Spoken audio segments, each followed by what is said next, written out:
అతని పిలవగా అతడు చిత్తం నాయనా అని అతనితో అనెను.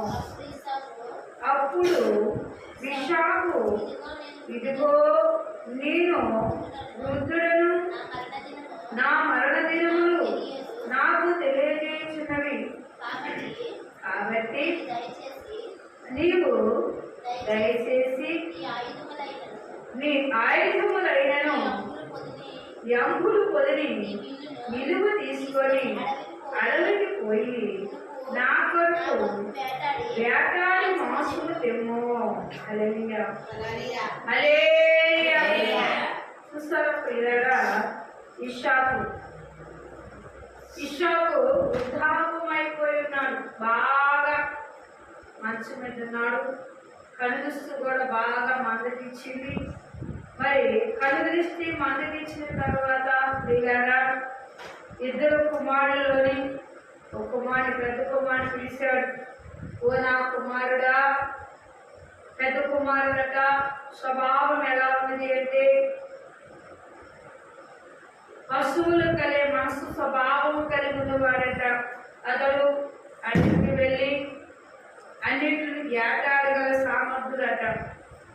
మనం చూసినట్లయితే యాకోబు సున్నితి గలవాడట.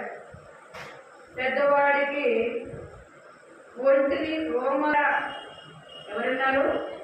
రిబ్కా అయింది అట.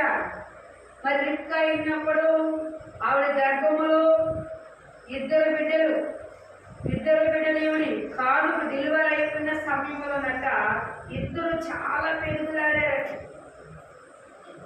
చాలా భయంకర స్థితిగా, అయ్యా నా ప్రాణము పోతుందేమో అని ఏడ్చిందట. ఏడ్చినప్పుడు పరలోక తండ్రి దేవుడు ఒక మాట చెప్పాడట, జటామానులు రెండు నీ గర్భములో ఉన్నాయి. చిన్నవాడు పెద్దవాడట చిన్నవాడికి లోపడవలసి వచ్చింది అని చెప్పాడట. పెద్దవాడు చెయ్య ముందే వస్తుంది, కానీ చిన్నవాడు చెయ్యి ముందు వస్తుంది. నువ్వు గుర్తు తెలుసుకోవాలంటే కానుక దినములో కూడా నువ్వు ఏం చేయాలి తెలుసా? ఒక దారం కట్టమన్నాడు.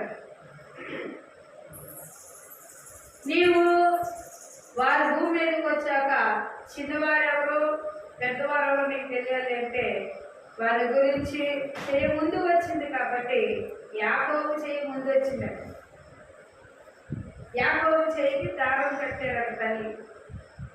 దేవుడు చెప్పాడు కదా, ఇప్పుడు నేను ఆశీర్దిస్తాను అనే మాట తండ్రి పెద్ద కుమారుని పిలిచి చెప్తున్నాడు.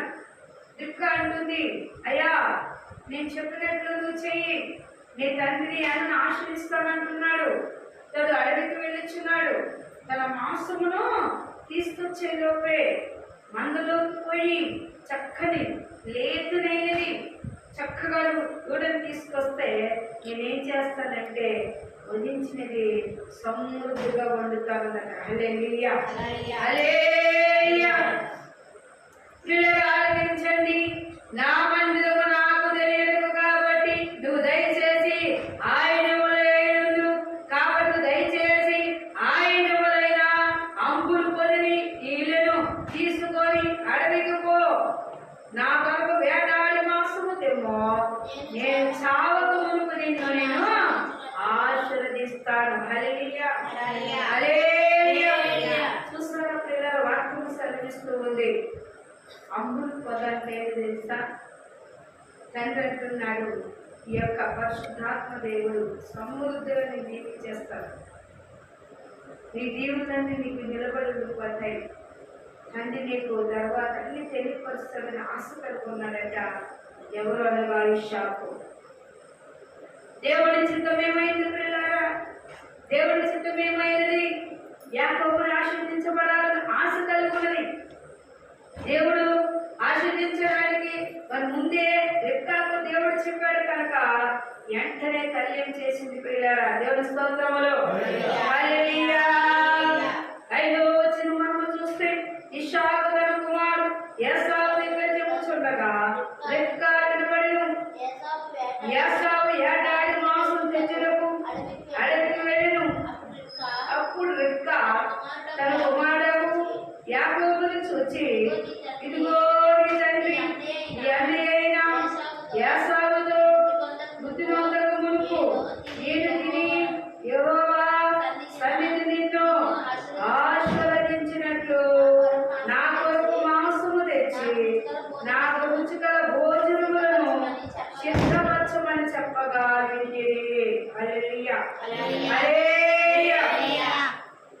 ఏ క్రైస్తవులు కూడా కూరగాయలతో భోజనం పెట్టరు.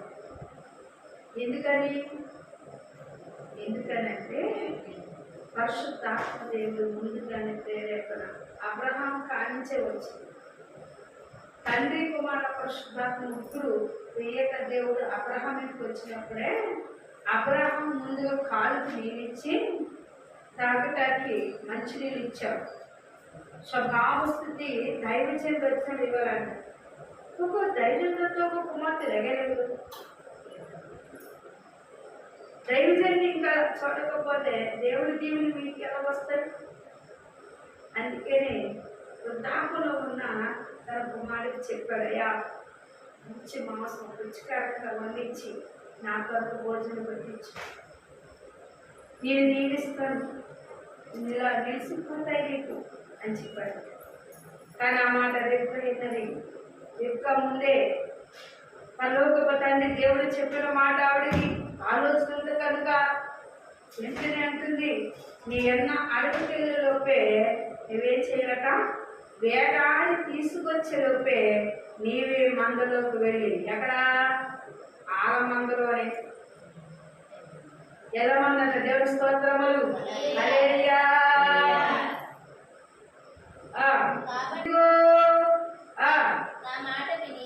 మునిపే తిని యెహోవా సన్నిధి నిన్ను ఆశ్రదిస్తాను, నా కొరకు మాంసం తెచ్చి నాకు రుచిగా భోజనం సిద్ధపరచమని చెప్పగా వింటి. కాబట్టి నా కుమారుల మాట విని నేను నీకు ఆజ్ఞాపించిన చేయము. నువ్వు ముందుకు వెళ్ళి 2 మంచి మేకపిల్లను అక్కడికి నా యొద్దకు తెమ్ము. వాటితో నీ తండ్రికి ఇష్టమైన రుచిగల భోజనము అతనికి చేయదము. నీ తండ్రి మృతునందుకు ముందు అతడు వాటిని తిని నిన్ను ఆస్వాదించినట్లు నీ వాటిని తండ్రి యొద్దకు తీసుకొని వెళ్ళను. హల్లెలూయా హల్లెలూయా. ఏమన్నారట మా మళ్ళీ నాన్నగారు దైవజనులు కదా, ఏమైనా శాపం వస్తే ఏ శాపం రాదు, నేనున్నానుగా, నేను చూసుకుంటాను కదా తల్లి, నీకేం పడలేదు. 2 మేకపిల్లలు తెమ్మన్నాడు. చక్కగా మందుల వద్దకు వెళ్ళాడు, 2 మేకపిల్లలు తెచ్చాడు. దాని శవం అంతా తీసారట పిల్లలు. మరి యాకోబు శరీరం ఎలా ఉన్నది? సున్నితం గలవాడు, రోమాలు లేనివాడు కనుక మేకపిల్ల శవం తీసుకొచ్చి చేతులకు కప్పిందంట, మెడ మీద కప్పిందంట. కప్పి రుచికరమైన భోజనం వండింది, తండ్రి యొద్దకు పంపించింది. కనులు లేన ఇషాకంట ముందు వాసన చూశాడంట. ఎందుకంటే పశుపాయగల మనస్తత్వము, అడవిలోకి వెళ్ళినవాడు, ఏటాడేవాడు. మరి ఏ రక్తం అని అనుకుంటే ఏ వాసన వస్తుంది? మగన వాసన వస్తుంది. ఆలోచించండి, మగన వాసన వస్తుంది. మరి ఆ మగన వాసన ఎక్కడ కనబడుతుందంటే ఆ మేక శ్రమం వేశారు కాబట్టి వాసన చూసినప్పుడు ఆ యొక్క వాసన కనిపించిందట.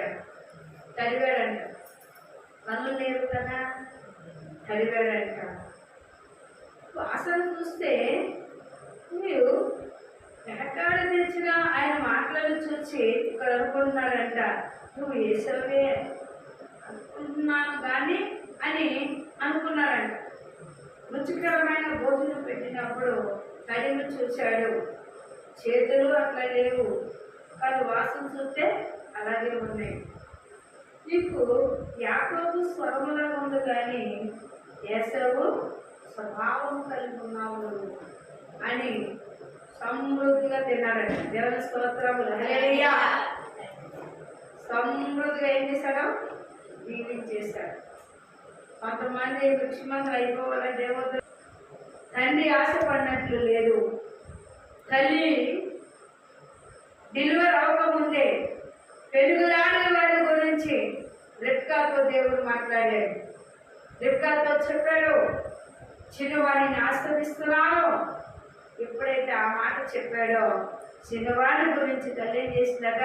ఆ దీవెన యాకోబుకు వచ్చినప్పుడు చేసిందట. హల్లెలూయా హల్లెలూయా. రుచి భోజనం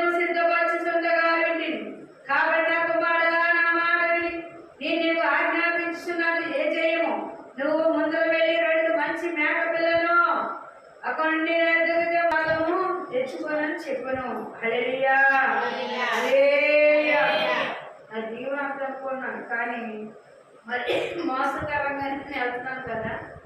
ఒక తండ్రి నన్ను కరువు చూశాడనుకోండి, అతను గుర్తుపట్టి నన్ను ఆశీర్వదించిన కంటే ముందు శపించినేమో ఆ శాపం తెచ్చుకుంటానేమో తల్లితో అన్నాడు.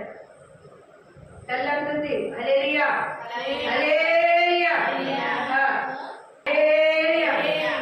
మనుషులు కలిగించింది అవ్వదు. దేవుడు ఎవరిని ఏర్పరచాలనుకుంటున్నాడో వాళ్ళు మాత్రమే ఏర్పరచబడతారు. దేవుడికి ఎవరిష్టమో వాళ్ళు మాత్రమే ఆయన నిలబెట్టుకుంటాడు. ఆయన చాలా పరిసరంలో నిలబెట్టుకోవడానికి పిల్లారా చూడండి, దావీదుకి అనేక మంది కుమారులు ఉన్నారు. కుమారులో లాస్ట్ వాడిని ఎంచుకున్నాడు దేవుడు. వాగ్దానంలో సమాధానం పరచడానికి ఈ దావీదు ఎక్కడున్నవాడంటే యెషయా కుమారుడు.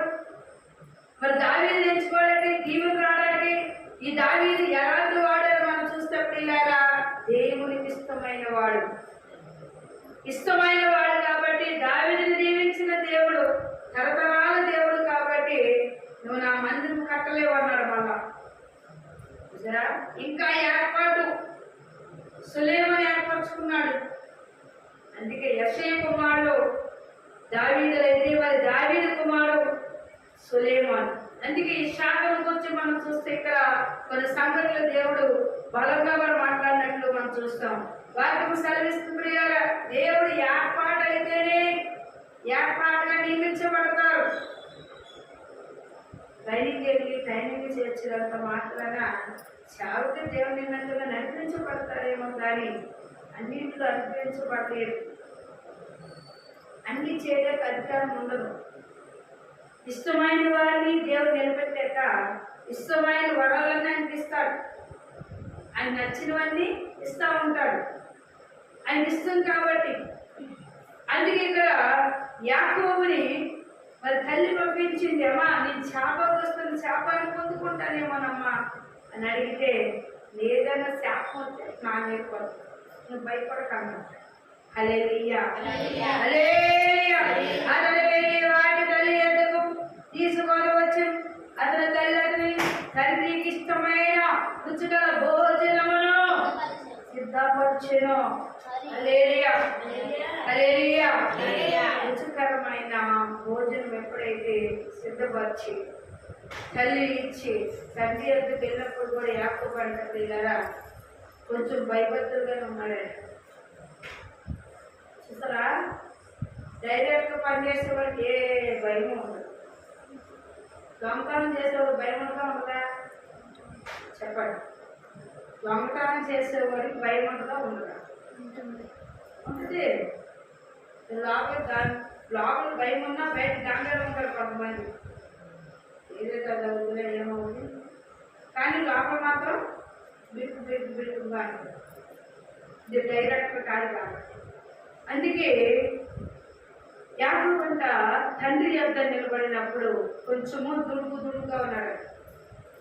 తండ్రి కడిగినప్పుడు కానీ ఆయన దీవించినప్పుడు కూడా దీవులన్నీ వీరికే చెందయ్యారు.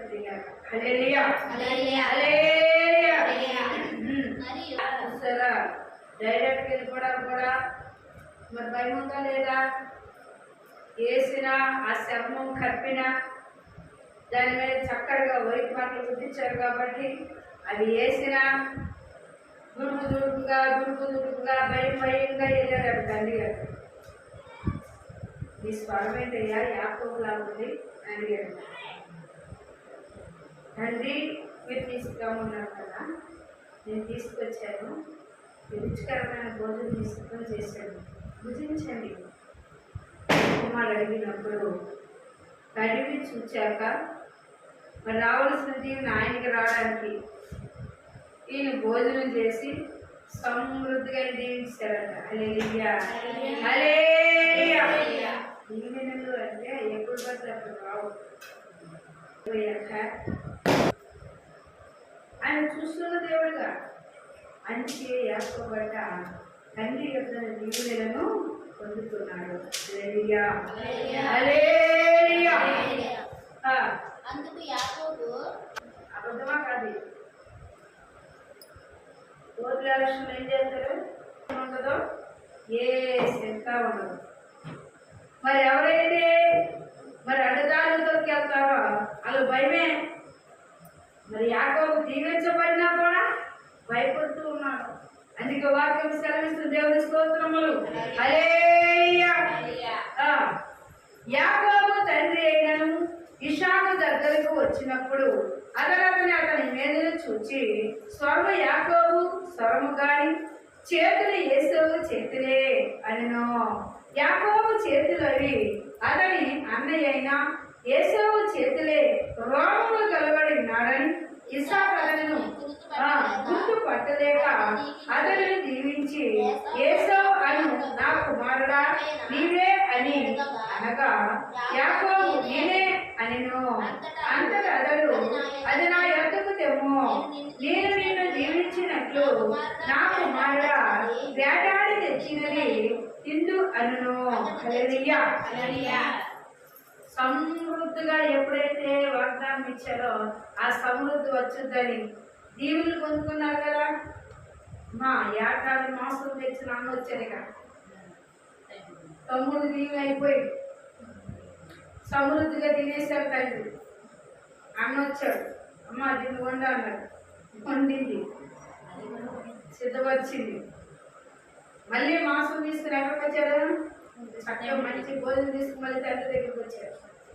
అంటున్నాడు, తండ్రి లెక్కండి, మీరు లెక్కండి, సిద్ధపరిచిన భోజనము చెయ్యండి అంటున్నాడు. ఏమి నా కుమారా ఇప్పుడే కాదు తెచ్చిపెట్టావు, మళ్ళా తెచ్చేది అన్నాడు. నేనేది తెచ్చాను, నేను ఇప్పుడే కదా వచ్చాను. అలాగేంటాను ఇంట్లో ఉన్న పెద్ద చిన్న ఎవరైతే రామ శంకించుకొని తిరుగుతారో అడన్నీ కొనుక్కుంటాడు. దేవుని స్తోత్రము. హల్లెలూయా. అందరికి ఇష్టమే. బిడ్డలైతే 12 గోత్రాలు గలవాడు ఎవరట? యాకోబు. యాకోబు సంస్థలోని ఒక వ్యక్తి 12 గోత్రములు కలిగినవాడు వస్తాడు. కాబట్టి దేవుడు దీవెన ఎవరి మీదకి వెళ్ళాయి? యాకోబు మీదకి వెళ్ళాయి. దీవించడానికి కూడా దీవులు రావడానికి కూడా కొన్ని దీవుల గురించి మనం జ్ఞాపకం చేసుకోవచ్చు. మందిరంలోకి వచ్చిన వారు అయ్యా నువ్వు దీవించబడిన కాకంటే ఆ దీవించబడతాడు, ఆ మందిరం రాడు. ఇదే నేను బాగా దీవించాను, సేవకుడు కూడా నేను బాగా దీవించాను దేవుడు, అయితే నా ఎక్కడికి మరి వస్తాను, ఎంత ఆశగా ఉన్నాను, మీరు చూస్తే బారుల్లో ఉన్నారంటే వాళ్ళు ఎలా ఉంటాడు? దేవునికి అవమానపరిచేవాడు. కానీ యాకోబు ప్రియారా ఇచ్చిన దీవుని బట్టి చాలా శ్రద్ధ కలిగి ఉన్నాడు. తల్లికి భయం వచ్చింది. అన్న కోపము చూసి తల్లికి భయం వచ్చింది. నాకు 2 కళ్ళు, ఈ 2 కళ్ళలో ఏ కళ్ళు పోయినా నాకు భయమే, నాకే కదా బాధ. అయ్యా మీకు ఉండొద్దు అయ్యా. ఏళ్ళు ఇచ్చిన మేనమామ ఉన్నాడు, ఆలోచించరా? ఏళ్ళు ఇచ్చిన మేనమామ ఉన్నాడు, వారి దగ్గరికి వెళ్ళిపో చెప్పింది తల్లి. దేవుని స్తోత్రములు. హల్లెలూయా. దేవుడు ఏమిస్తాడన్నాడు? దేవుడు దీవించినప్పుడే విస్తారమైన భూసారము, విస్తారమైన ధాన్యము, ద్రాక్షరసము దేవుడు మీకు అనుగ్రహించిన కాక జనులందరూ నీకు దాసులవుదురు.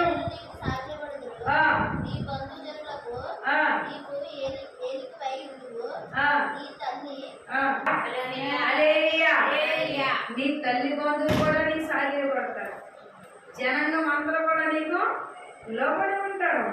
అలా దీవించాడు దేవుడు. దేవుడు దీవునని తండ్రి ఇచ్చిన దీవునట పిల్లరా. మరి యాకోబు ఎలా దీవించబడ్డాడంటే సమృద్ధిలోకి వెళ్ళడానికి వేలు ఇడిసిన మేనమామికి వెళ్ళాడు. లేని అరే మనం చూసినట్లయితే జబ్బు కండ్లే అయినా మనం చూస్తున్న 2 అక్క చెల్లెలు దైవజీవులు వచ్చి ఇట్లా అడుగు పెట్టారంటే నీ సంపూర్ణ అలాగే పెరగాలి. నువ్వు బట్టి నీ కాలు వెనక తిరగాలి. తిరగాలంటే ముందు దైవజీవుని ఆహ్వానించాలా లేదా? గ్రామాన్ని మనస్ఫూర్తి పిలవాలట, బ్రతుకులు పెట్టడం కాదు, హృదయంతో పిలవాలట. నీ ఆశను చూసి దేవుడు అడుగు పెడతాకు వస్తాడు. అది నీ చరిత్ర మారాలి అంటే ఆయన చేతినే మారుద్ది. మన ఉద్దేశాలు ఎంత కష్టపడిన మాటయా ఆ దీవెన రావాలంటే యాకోబు కూడా మన చరిత్ర మారింది. ఇద్దరు అన్నదమ్ములు ఉన్నారు, కానీ దేవుడు ఎవరు నియమించాడు?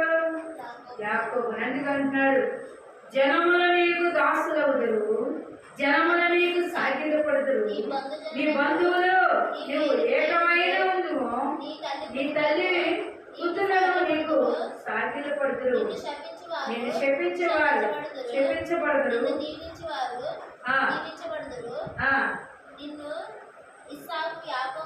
అయ్యా ఇంక భయం లేదు, నీకేం బాధ లేదు. పెద్ద కొడుకు వచ్చాడు, చెప్పాక నీ దీవించని ఎప్పుడైతే అన్నాడో ఎలా వీడి సంగతి చూస్తాను. ఏమైనా సరే అంటారు లేదా, ఏమైనా సరే ఏదైనా కరోనా చోట తగిలింది అనుకో, బిడ్డలో ఎవరికైతే నాకు భయమే అంటే నా భార్య వారి గురించి నేనేం చేయాలి ప్రభా అని ఆలోచించే దుఃఖాట మాని పంపించేస్తున్నారు. దీవెన రావాలి అంటే తండ్రి ఆలోచన ఉండాలి. దొంగగా వెళ్ళి ఆ దీవెన తెచ్చుకున్న వారసత్వం నేను దొంగ కాబట్టి దొంగగా వెళ్ళి తెచ్చుకోవడానికి కారణం ఎవరు? జీవం గల దేవుడే దుఃఖంతో మాట్లాడాడు. నేను ఎక్కడ ఉండగా తల్లి యొక్క గర్భంలో ఉండగానే, గర్భంలో భూమి మీద రాకముందే చిన్నవాడు పెద్దవాడు చిన్నవాడు దాసోహం చేస్తాడు. హల్లెలూయా హల్లెలూయా. అందుకే వాక్యం సెలవిస్తూ ఉంది, ఆయన దీవుని పొందుకున్నాడు కాబట్టి ఆయన ఎక్కడైతే అడుగు పెట్టుచున్నాడో అక్కడ ఏమైనాక విస్తారమైనది. నేను వెళ్ళి అడుగు పెట్టిన తర్వాత మామగారి ఇంట్లో ఏమైంది? గొర్రెల సంపద పెరిగిపోయినాడు. ఈ కళ్ళు నవ్వలేకపోయాడు. ఆలోచించండి మరి ఈయన గురించి. మరి రాయబడిన మాట చూస్తే అల్లుడికి ఏమైనా కప్పలు ఇచ్చారంటే ₹1 కూడా ఇవ్వరా? మామ అల్లుడికి ఏమైనా కప్పలు ఇచ్చాడంటే ఇవ్వలేదు. ఇంకా ఉంటే ఇంకా ఉంటే ఇంకా ఉంటే నా దగ్గరే ఉంటే ఇంకా ఉంటే నాకు సంపద పెరుగు. దేవుడు యాకోబుతో ఉన్నాడు. యాకోబు ఎక్కడ అడుగు పెడితే అక్కడ విస్తారమైన దీవులు ఉంది కాబట్టి కుమార్తెలు అయితే జబ్బు కలుగుదాన్ని కట్టేశాడు. ముందే దేవుని స్తోత్రములు. అటులాంటి కారణం ఎందుకు లేదా? ఇక్కడ వాక్యం సెలవిస్తుంది, ఇష్టపడి ఉన్నారు కనుక ఎన్ని సంవత్సరాలు చేశాడు? 14 సంవత్సరాలు కొలువు చేశాడు. ఈయన ఈ దీవులు పొందిన తర్వాత వెళ్ళాక గొర్రెల కాయడం మొదలు పెట్టాడు. గొర్రెల్లో ఉన్నాడు. గొర్రెలతో ఉండగానే వివాహం సిద్ధపరిచాడు. మేనమామ కదా, వివాహం సిద్ధపరిచాడు. ఎలాంటి వివాహం చేశాడు పిల్లారా? ఆలోచించండి. సాయిబాబా అంటే పిల్లారా ఆ జబ్బుకండు దానికి మొదలు గురగలిసాడు. దేవుడి స్తోత్రం. హల్లెలూయా అంటే ముసుగు.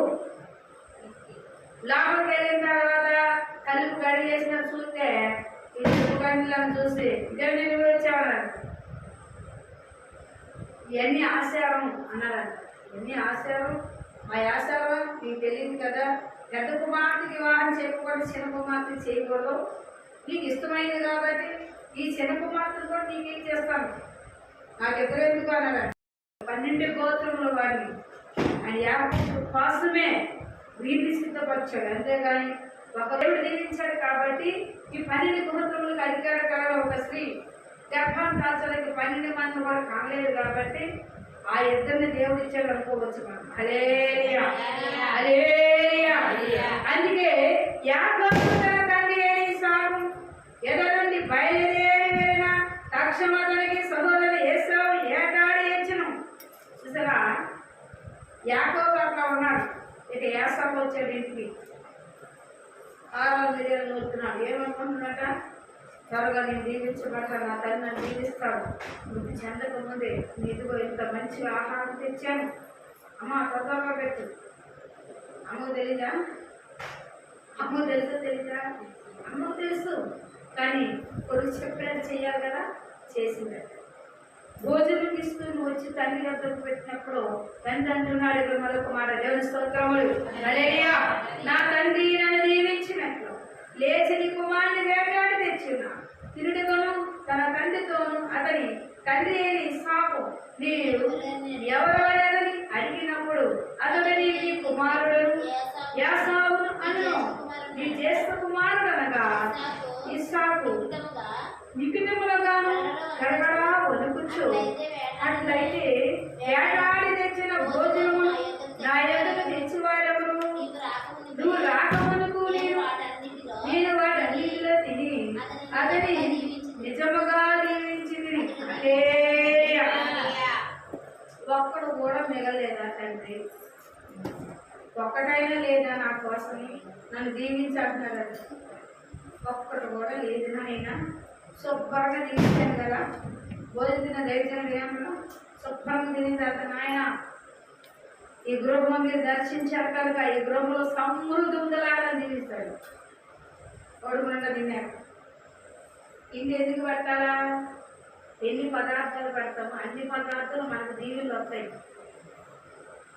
ఇందాక ఒక రోజు బస్కి వెళ్తున్నప్పుడు బస్సులోని సమృద్ధికి ఎట్టాకబ్బా అమ్మోరు తిన్నా అన్నారు అంటాడు. అని ఉంచుకొని ఇంటికి వచ్చాం. వచ్చేటప్పుడు ఇలారా నేను అవన్నీ అక్కడ పెట్టిన తర్వాత మగ్గు కొడుకున్నా, కాలు చేతులు కడుగు మగ్గు కొడుకున్నా. ప్రభు అంటున్నారు, వాళ్ళు ఏమన్నారో తెలుసా? వీళ్ళు అమ్మోరు తిన్నట్టు తిన్నారు. ఇప్పుడు చూడు ఆ సంగతి అన్నారు. అయ్యా హల్లెలూయా. ఏమవుతుంది ప్రభు? బాగా కష్టపడి చేసుకున్నారు. ఇప్పుడు దాకా కాలు చేసుకున్నారు, చాలా కష్టపడి చేశారు. అదేమవుతుందంటే అన్న మాట వెంటనే వెళ్ళింది. వెంటనే షాక్. ఆ కుమారుడు ఉన్నట్టు లేదు. కొనుక్కున్నప్పుడు ఆ రేత్రి కొనుక్కున్నప్పుడు దేవుడు ఏమని చూపించారు? దేవుని స్తోత్రములు. హల్లెలూయా. అమ్మా ప్రార్థన చేస్తూ ఉంటే మెట్లు మేనించి బైబిల్ ఎక్కెళ్ళిపోయింది. డాబాపై దూములు ఇక్కడికి వెళ్ళి ఆగింది. ఎక్కడికి వెళ్ళి ఆగింది ఏంటి? నేను ఎక్కడ బస్ వేసాను. ప్రభువా నాకు ఆలోచన వచ్చింది, ఏ ఇంటికైతే ఈ జీవగ్రామం వెళ్ళిందో వాళ్ళు కొట్టు వేయి పడతాడు. హల్లెలూయా. హల్లెలూయా. హల్లెలూయా. ఇచ్చిన వాక్యము దేవుడు దీవించును గాక.